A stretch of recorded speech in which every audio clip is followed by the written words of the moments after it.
Sudah seharusnya OJK dan pemerintah berbuat untuk melindungi investor retail dan meningkatkan kepercayaan masyarakat terhadap pasar saham. Jika OJK dan pemerintah menerapkan aturan bahwa emiten yang harga sahamnya turun lebih dari 10% dalam satu kuartal harus didepak dari bursa dan mengembalikan dana investor ke RDN, maka dampak positif, investor retail akan lebih aman dan berani berinvestasi. Tidak ada lagi ketakutan bahwa uang mereka akan hilang begitu saja di saham yang hancur. Jika harga saham anjlok terlalu dalam waktu singkat, investor bisa mendapatkan kembali uangnya. Ini akan menarik lebih banyak masyarakat untuk masuk ke pasar saham. Perusahaan akan lebih bertanggung jawab. Perusahaan yang melantai di bursa tidak bisa lagi sembarangan membakar uang tanpa hasil nyata. Mereka akan lebih serius menghasilkan profit, membagikan dividen, dan menjaga kepercayaan investor. Tidak ada lagi kasus seperti GoTo yang mengandalkan hype tanpa kepastian keuntungan. Pasar saham akan lebih sehat dan tidak dimainkan oleh segelintir orang. Saat ini, banyak saham yang dimanipulasi oleh bandar atau pemegang saham mayoritas. Dengan aturan ini, permainan kotor seperti itu akan sulit dilakukan, karena perusahaan yang gagal mempertahankan harga sahamnya akan langsung didepak. Transparansi meningkat, kepercayaan investor naik. Tantangan memang pasti ada, seperti tantangan dan kendala dalam implementasi. Siapa yang akan mengembalikan uang investor? Jika perusahaan sudah menggunakan uang hasil IPO, bagaimana mereka bisa mengembalikan uang investor saat harga saham anjlok? Makanya perlu ada sistem dana cadangan, semacam asuransi, yang diwajibkan bagi emiten sebelum IPO. Katakanlah batas 10% mungkin terlalu ketat untuk saham yang wajar berfluktuasi. Saham memang memiliki volatilitas alami. Tidak semua penurunan harga berarti perusahaan bermasalah.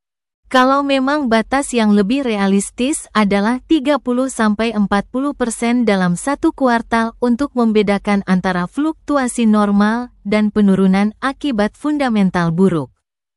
Masalahnya perusahaan bisa saja manipulasi harga untuk bertahan. Emiten yang takut didepak bisa saja memainkan harga sahamnya dengan cara ilegal.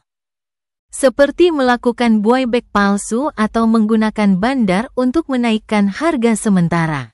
Makanya OJK harus memiliki sistem pemantauan ketat terhadap transaksi mencurigakan. Bisa saja OJK atau pemerintah membuat solusi agar aturan ini bisa diterapkan dengan adil dan efektif, misalnya gunakan mekanisme peringatan bertahap. Jika harga saham turun 10% dalam satu kuartal, beri peringatan pertama. Jika turun 20%, beri peringatan kedua dengan denda bagi manajemen.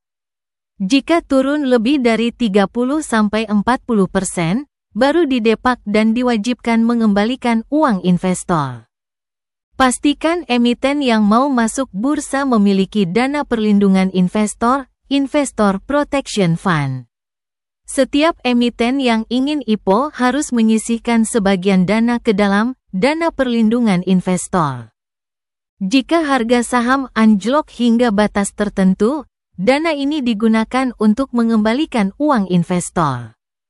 Ini bisa diterapkan seperti LPS di perbankan, tetapi khusus untuk saham. Regulasi ketat terhadap insider trading dan manipulasi harga. Jika ada indikasi permainan harga saham yang tidak wajar, OJK harus langsung melakukan investigasi dan memberi sanksi berat. Transparansi perusahaan harus lebih tinggi, terutama dalam laporan keuangan dan proyeksi bisnis. Harapan investor aturan ini bisa mengubah wajah pasar saham Indonesia. Jika aturan seperti ini diterapkan, pasar saham akan menjadi lebih sehat, transparan, dan menarik bagi investor retail. Tidak akan ada lagi kasus seperti GoTo yang membodohi investor dan membuat masyarakat kapok berinvestasi saham. Memang tantangannya besar. Aturan ini butuh regulasi yang ketat dan sistem perlindungan dana investor yang jelas agar tidak merusak mekanisme pasar.